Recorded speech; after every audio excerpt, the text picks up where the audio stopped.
Welcome to the Tech Egg. Don't get scrambled. Enjoy the video.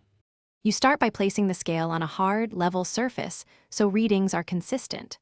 Once done, install fresh batteries and power the device until it shows 0 or a ready symbol. Make sure to perform the scale's calibration or reset to tare now. This removes prior offsets. You do this because an uncalibrated scale skewers every measurement and a stable surface prevents wobble-caused variance. From here, you're ready to choose your measurement mode and prepare to step on confidently. You step on with bare feet, centering your stance and standing completely still so sensors get a stable reading.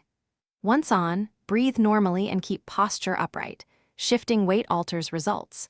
Make sure you measure at a consistent time, such as morning after voiding, and with similar clothing or none to avoid variability. If your scale offers body composition, wait for the scan to finish and don't move. The device needs a few seconds to average signals and compute accurate values. You finish by recording the value right away. Use an app or notebook so you track trends instead of obsessing over single numbers.